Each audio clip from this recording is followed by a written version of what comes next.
50,000 on their feet at Dodger Stadium. 1-2 pitch. Strike three called! There it is!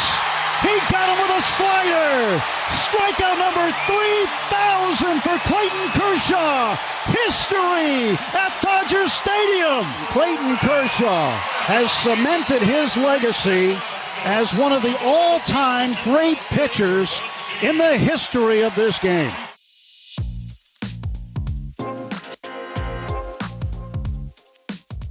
From MLB.com, this is the Morning Lineup Podcast. I'm your host, Mandy Bell.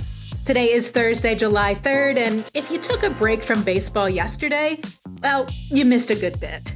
Not only were the starters announced for this year's AllStar game in Atlanta, but history was made in Los Angeles by Mr. Clayton Kershaw in as dramatic fashion as you could imagine.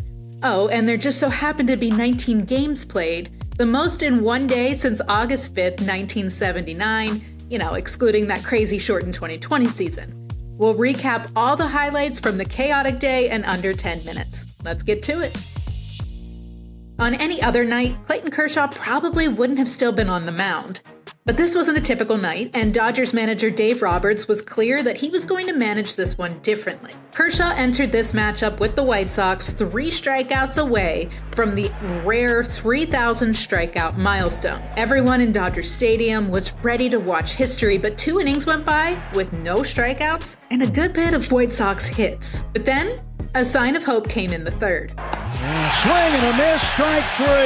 Public enemy number 1, strikeout number 1. 2 to go. What kind of Hollywood script would this be if he just spanned the next 2 batters he faced? He needed to build suspense, and that's exactly what he did. The 4th went by, no more strikeouts, and his pitch count was getting uncomfortably high for this point in the game, with his own personal milestone on the line. 2 outs into the 5th, still no strikeout. He was sitting around 90 pitches. If this last out didn't result in a strikeout, maybe he wouldn't come back out for the 6th. But Kershaw delivered. Swung on and miss at his career strikeout, 2,999. 1 to go for Kershaw. So here Dave Roberts was, having to stick to his word of managing this game a bit differently. The White Sox had a lead. Kershaw's pitch count was closing in on 100. On a normal night, there would be no reason for him to come back out for the 6th. But the crowd erupted when he trotted back out to the mound. But still, the Dodgers just couldn't let him pitch forever. Time was ticking. First batter, ground out. Second batter, double, but was thrown out trying to steal third. Third baseman Max Muncy injured his knee while making the tag, and there was a quick delay as the trainers helped him off the field. So there stood Kershaw, left thinking about exactly what was on the line. Who knows if he'd get another inning? All he knew was he definitely had one more batter to make it happen. And he did. The ravine rises, ready to erupt. Strike 3 called! There it is! He got him with a slider! The 20th pitcher in baseball history. The 4th left-handed pitcher. But only the 3rd to record 3,000 career strikeouts with one team. Clayton Edward Kershaw. The stadium gave him a roaring standing ovation. Kershaw tipped his cap to the crowd, hugged every person in his dugout, came back out to the field for a curtain call, found his family in the stands and waved to them, blew them kisses, and gave them a thumbs up. He had done it. Kershaw is the 20th member of the 3,000 strikeout club, just the 3rd to record them all with one team, and just the 4th left-hander. With his Cy Youngs, an MVP, and multiple World Series rings already secured, this may have been the last thing Kershaw had left to prove. And he couldn't have looked happier after doing so. Oh, and the Dodgers ended up beating the White Sox 5-4 on a walk-off single by Freddie Freeman to score Shohei Ohtani, just to make the day even sweeter. Okay, switching gears here to some other pretty talented guys around the league, your 2025 All-Star Game starters.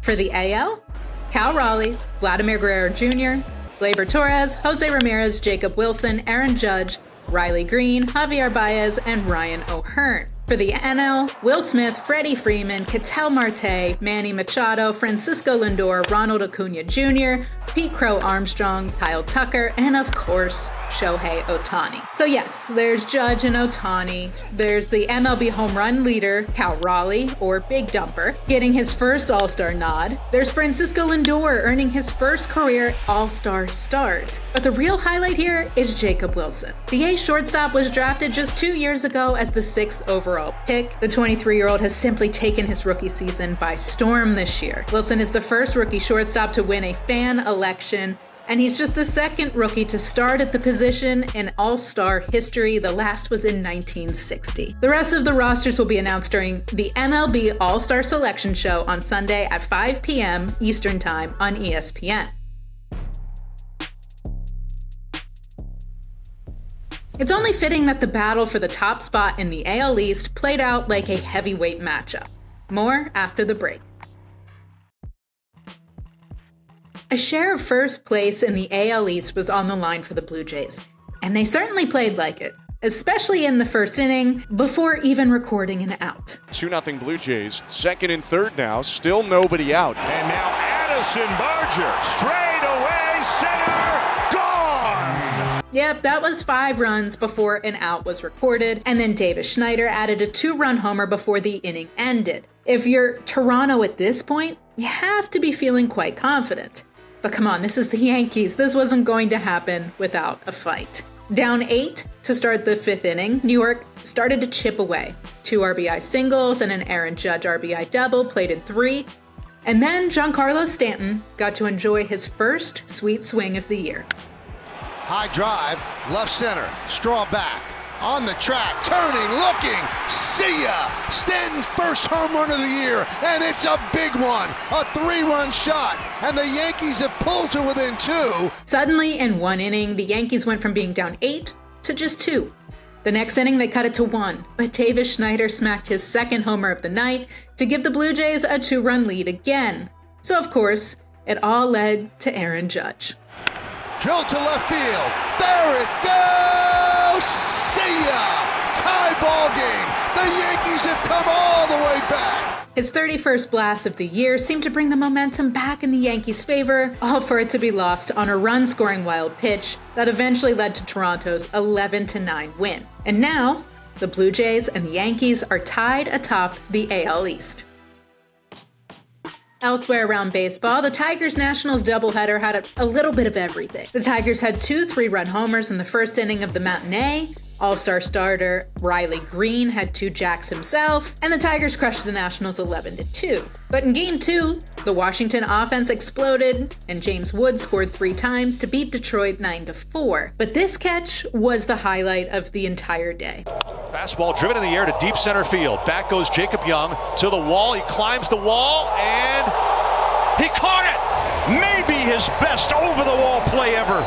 The Reds and Red Sox picked up their rain-suspended game in the 4th inning, and Boston scored 2 in the 8th to take the win 5-3. But in Game 2, the Reds took the lead on a clutch grand slam by Christian Encarnacion Strand and went on to win 8-4. Jake Mangum hit an inside-the-park home run in the Rays' 6-5 win over the A's. Shea Whitcomb watched his first Major League homer travel a StatCast projected 451 feet in the Astros' 5-3 win over the Rockies. Joey Ortiz hit a grand slam in the Brewers' 7-2 win over the Mets in Game 1 of their doubleheader, but the Mets retaliated in Game 2 with back-to-back jacks in the 2nd inning, a Brandon Nimmo grand slam, and a Francisco Lindor solo shot to lead New York to a 7-3 victory over Milwaukee. The Pirates extended their winning streak to 6 games in their 5-0 win over the Cardinals, but what's more impressive is they have held opponents scoreless for 31 consecutive innings. On the other hand, the Marlins' magical run has come to an end after 8 straight wins. On Wednesday, they lost to the Twins 2-1. Coming up tonight, check out the MLB Network showcase game between the Guardians and the Cubs at Wrigley Field. Cleveland is looking to end its current 6-game losing streak, while Chicago is looking for a sweep. It's all happening at 8:05 p.m. Eastern Time on MLB Network.